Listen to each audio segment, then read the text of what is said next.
Good evening. Yeah, this big audience. Welcome everyone who is here tonight. Ask you to remind everyone to turn off or silence your electronic devices. And if you would please stand with me for the invocation and Pledge of Allegiance. Dear God, we pray to you in the many names people of the world call you. We come before you tonight weary. We've been struggling to do the right things in a pandemic, through economic and social unrest, and now we recognize the loss of one of your most faithful, Congressman Representative John Lewis. May he rest in peace. We know you have not abandoned us. We have faith in your wisdom. We trust in your love. We look around and see those who are working diligently on our behalf to keep us safe, to show us how to love, to make us strong, and to show us the way to live in peace. We thank you for putting them, all of them, in our lives. Help us, dear God. Give us the grace to listen with our hearts and to act with our souls and mind, that we might offer hope to all who have placed their trust in us, and that we might do what is right, even when it is not easy. And all God's people said, amen. I pledge allegiance to the flag of the United States of America and to the republic for which it stands, one nation, under God, indivisible, with liberty and justice for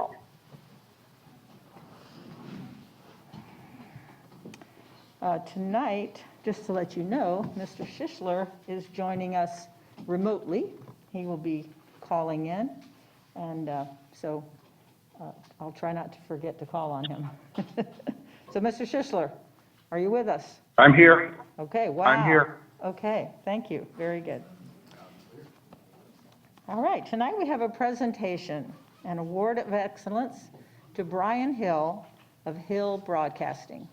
Brian, he's usually the man behind the curtain, you know. So if we can have Brian come forward.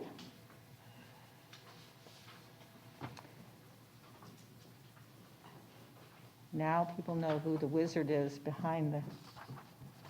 So we're recognizing to you tonight. We're making you come out from behind, and so we can actually publicly recognize you. And I'd like to read this to you, for the public.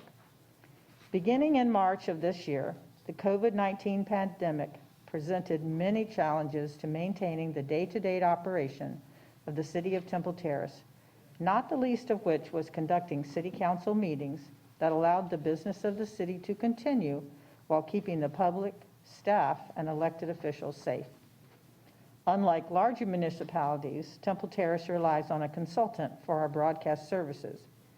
But although he is an independent contractor, Brian Hill of Hill Broadcasting, Inc., was more than ready to roll up his sleeves and figure out a way for the city to conduct virtual meetings that allowed for input from all relevant parties, including residents who wish to be heard. With a tangle of wires and assorted gizmos and gadgets, and as I recall, a very hot tent as well. Yes. Brian made magic happen and so enabled the city to hold in-person, remote, or virtual meetings, or any combination thereof. We could not have accomplished this without his expertise, and for that, we are grateful. And so we wanted to bring Brian out from behind the curtain to offer thanks from the City of Temple Terrace as a whole for his dedication and ingenuity. So thank you very much, Brian. Thank you.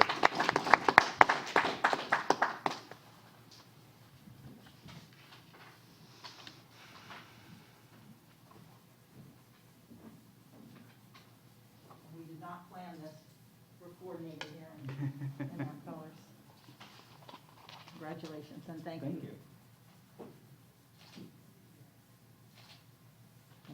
Awesome. Thank you very, very much. Say anything? I just want to thank all the staff here, Lori, Greg, Charles, for, calling on me in a time of need, and I was more than happy to step it up and make this work for y'all. So thank you very much. This means a lot.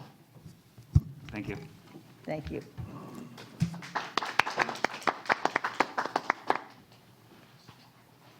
We do have one board appointment this evening. There's one vacancy on the School Support Committee. And let me see here.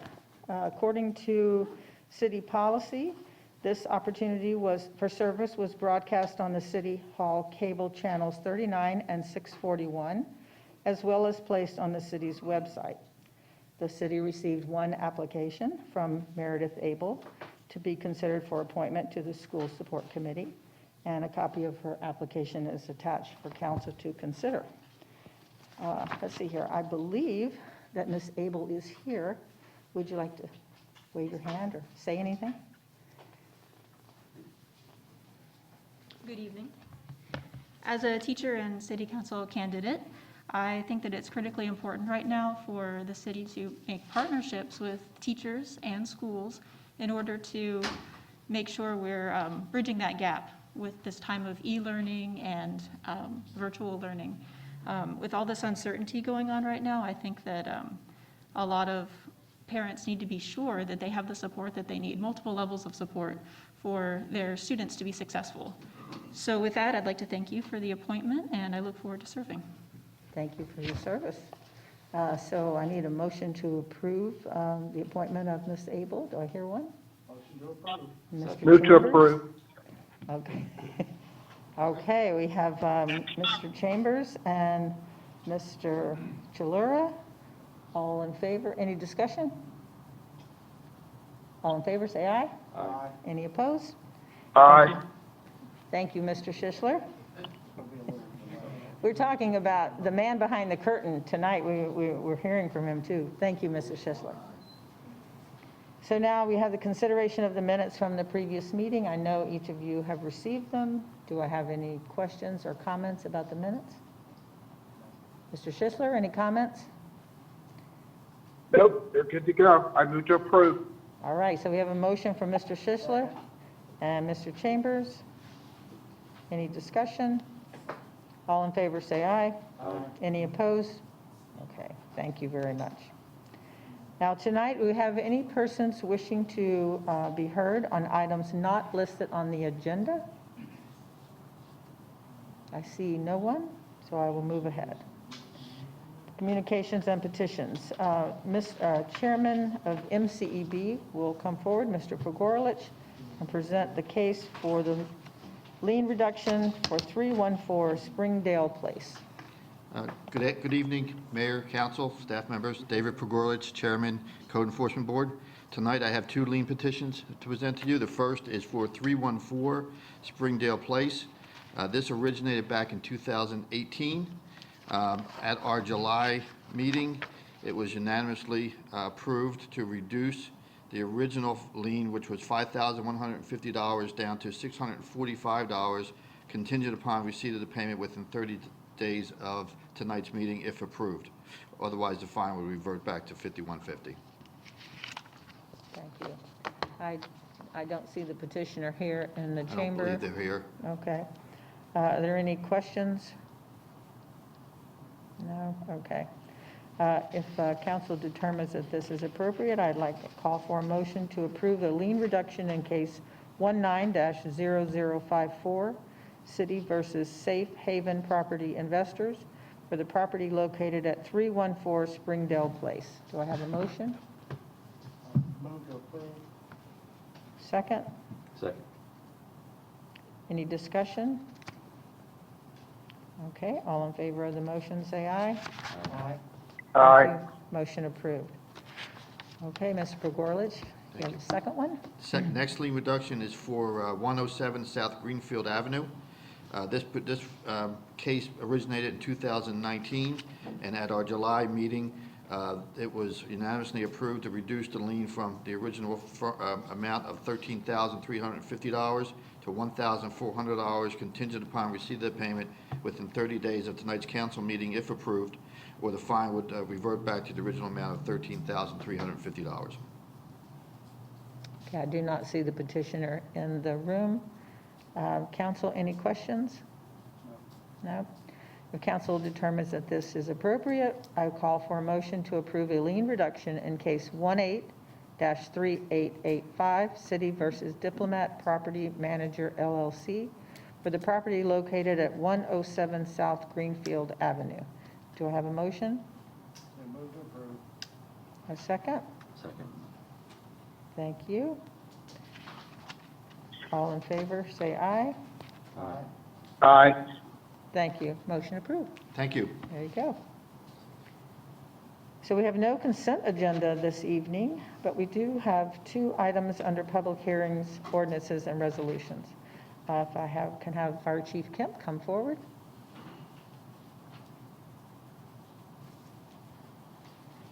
Good evening, City Council, City Manager. Ian Kemp, your Fire Chief. In February of this year, the Fire Department submitted an emergency medical services matching grant to the state of Florida for needed EMS equipment. The Fire Department recently received notification of our agency was fortunate enough to receive such a grant. The following equipment are included in the grant are as such: 1 Lucas chest compression machine, 1 desk charger, 1 power supply, and 1 rechargeable battery. The Lucas device is a mechanical chest compression decompression system which enables automatic and continuous high output hands-free chest compression. The department currently has 2 of these machines. By the way, we received both of those from previous grants. This 3rd unit will be placed on Rescue 3, thereby outfitting each of our 3 rescue transports with 1 of these units.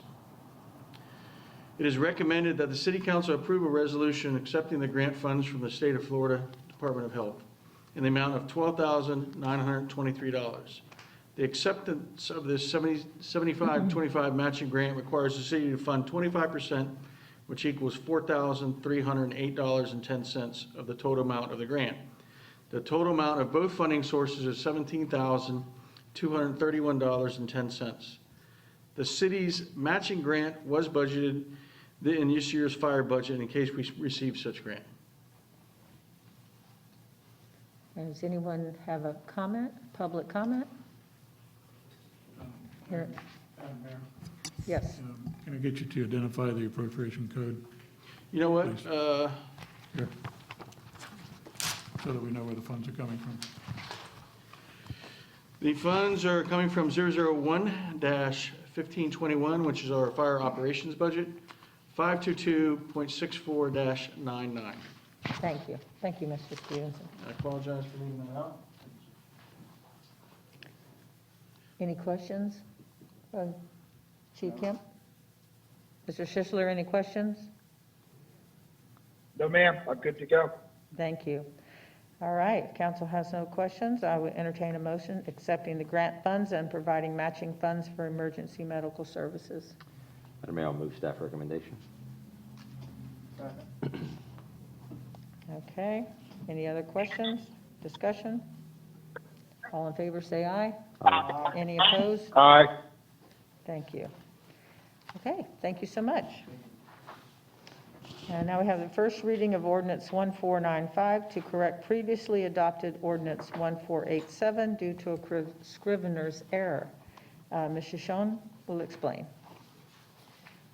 In January, Council had adopted Ordinance 1487 dealing with the firefighters drop program.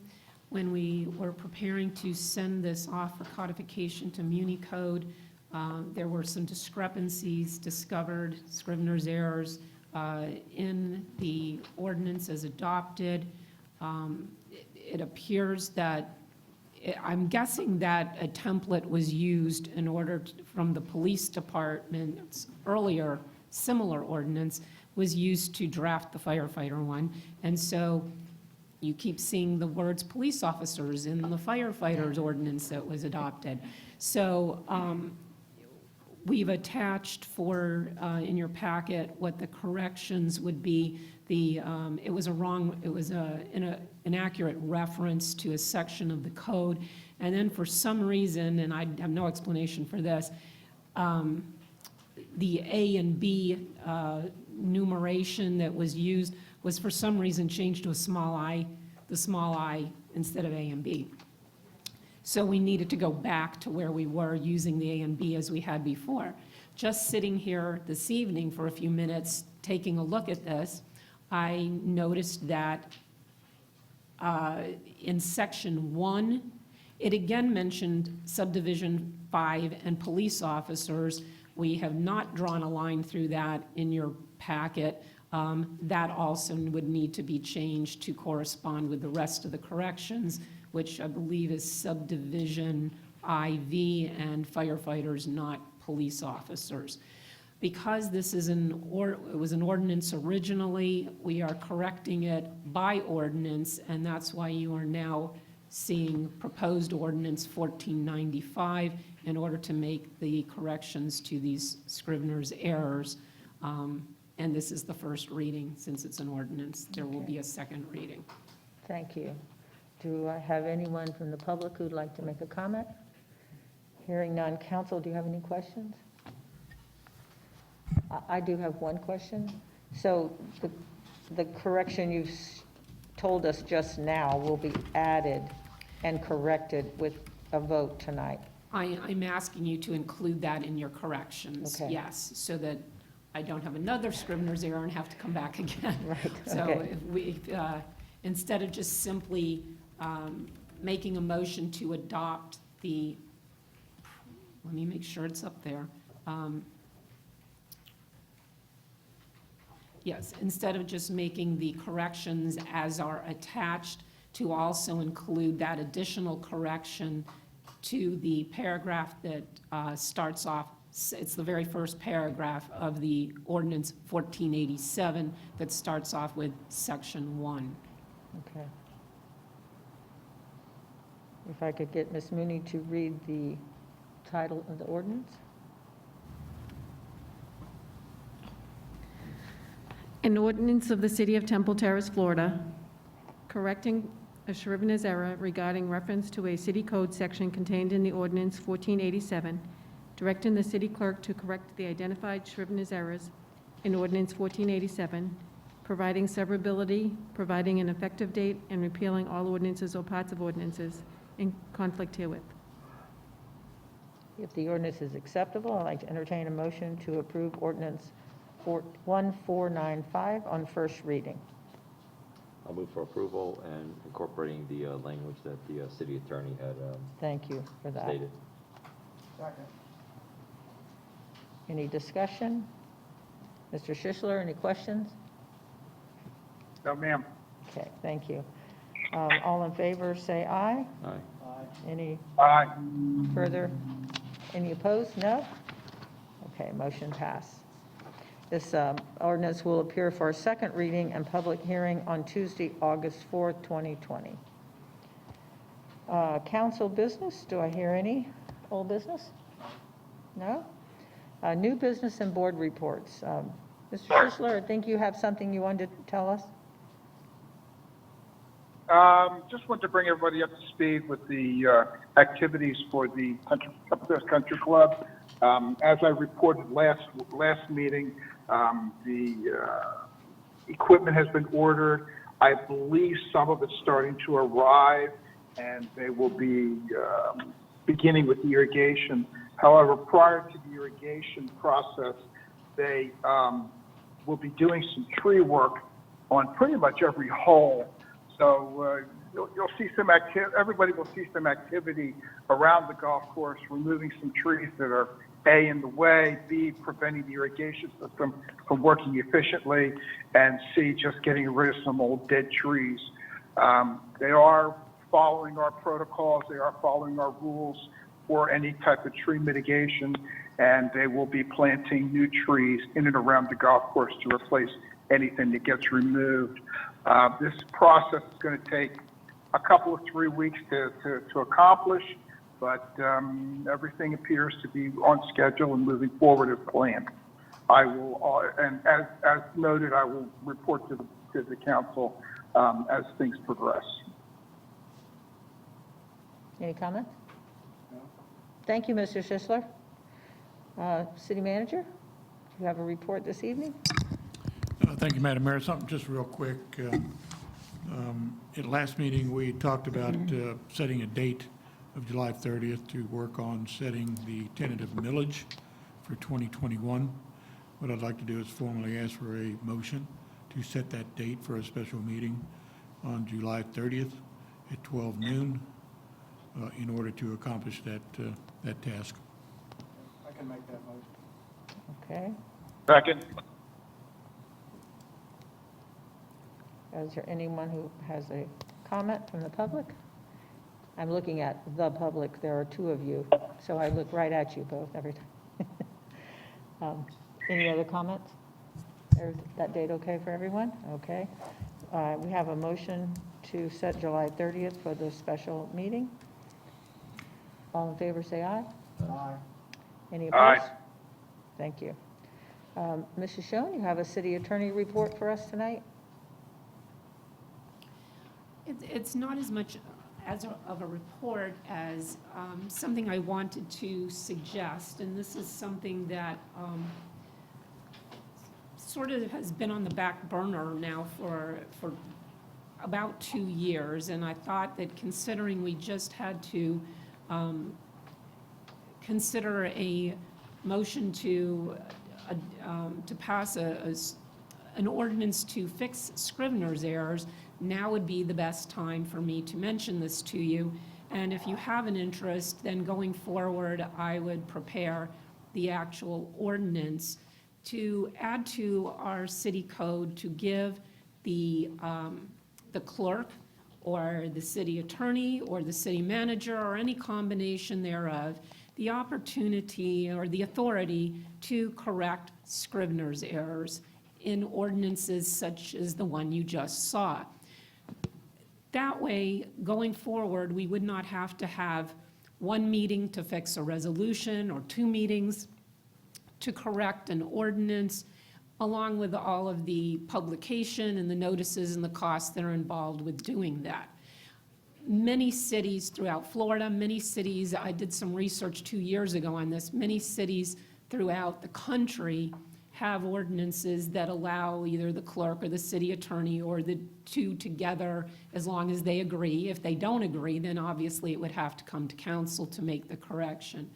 But it's done to fix these little things without having a whole hearing when somebody has made an error. And I think when I first started looking at it, it was because a folio number, we had used the wrong number in a land use matter, and it was just that somebody had put the wrong folio number in.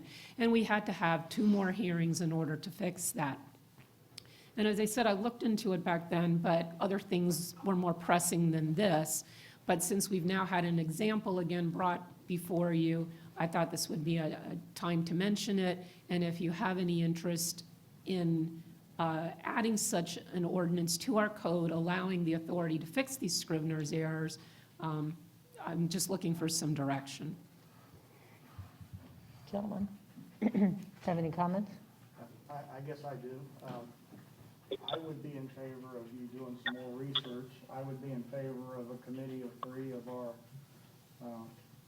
our council's 3 employees to look at something. I wouldn't be in favor of one person having the ability just to change something without some safeguards in there.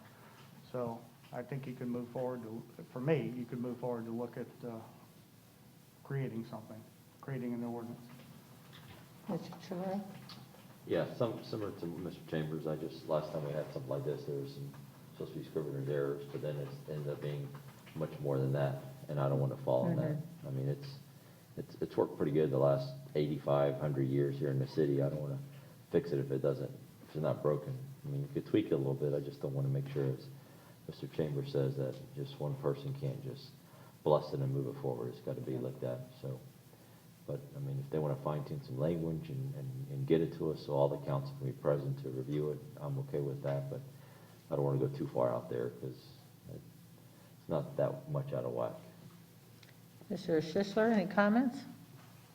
Yes, I do. I agree with my colleagues on this. I would be concerned with council not being apprised of an issue, some type of a notification process whereby the council would have an opportunity to at least acknowledge what is being corrected without necessarily going through the double ordinance reading, which I agree is cumbersome. But like Mr. Chilera said, It's worked well for 85 years or however long we've been doing it this way. And it can be, we can look at it, but we need a methodology for council being notified. We need transparency. We don't need corrections being made that could come up for, could come under scrutiny later on. If they do, at this point, council owns it, and we're responsible for what the changes are. I would not be in favor of it just being one or even two people. I think council needs to be involved in it, and just to keep everything on the up and up, and no appearances of an issue. But it might be worth looking into at this point. I'm done. Mrs. Young? Yes, we would incorporate it in this process. We would certainly provide all of council with a memo ahead of time. We wouldn't just take action and then say, oh, it's done. You would have a memo ahead of time letting you know what the error was that we found and what the repair of it would be before we would take any action. If any one council member has an issue with that, they would simply need to let me or the city manager or the clerk know, and we, instead of going forward with just fixing it, we could certainly bring it to council instead. So I would hope that that type of language would be in this ordinance that we create to give you the ability to do that, because generations to come, all this conversation will be long gone. And as long as it's, in writing, then everybody knows that's the rule. Sure, and I can also, if we see that we end up making one, then at the council meeting that immediately follows, I could mention that to the public during the attorney's report. Okay, well, I think you have direction to look into this and bring it back to us. We're obviously not voting tonight to change the ordinance and to create that ordinance. So, yes, Mr. Chiller? I would not be in favor of anything short of council having a vote on something. Maybe you don't make it 2 readings, you make it 1 reading, but sending a memo out to council, that's not good enough. To keep it transparent, the public knows, it's on the agenda. When at the end of the year we do accounting reconciliation, it comes to this council. City manager or the finance director don't have the authority just to meet and say, let's change this. It comes to us, quick blessing of approval, we're done, we move forward. If No, it's just like she just explained, there's a couple little errors, bring it forward, it's on the agenda, everybody knows, we vote on it, we're done. So I just don't like these things that don't go through a formal process when they may or may not have an impact. Like I just mentioned earlier, a month or 2 back, there's something we're supposed to be scrivener's errors, but it was much more than that. So how do you define a scrivener's error? So if you want to shorten the process, but there has to be council approval, formal council approval. You don't have to have 2 readings, have 1 reading. If there's a way to do that, great, but I'm not in favor of, 3 people meeting and saying, yep, hey, council, there's a little memo. It falls through crack, and all of a sudden we have another problem. It should be, we represent the community and needs to come before this council for a vote. The public knows, there's minutes to it, there's a paper trail, it's clear and transparent. That's how problems get created in the community when things happen and not everybody knows about it, or there's formal action that's taking place. So I would like to see it come before us. When it's shortened a process, great, but I think at the very least there has to be some kind of action by the council to bless it at the end of the day. Thank you. Are you all right, Ms. Shishon? You have your direction? Yes, thank you. Okay, thank you. Okay, anyone else have anything to add to the meeting tonight? No, I have no comments tonight, other than to wish our 2 fellow council members, hopefully they're having a wonderful vacation and enjoying themselves. So with that, call the meeting to close. Thank you.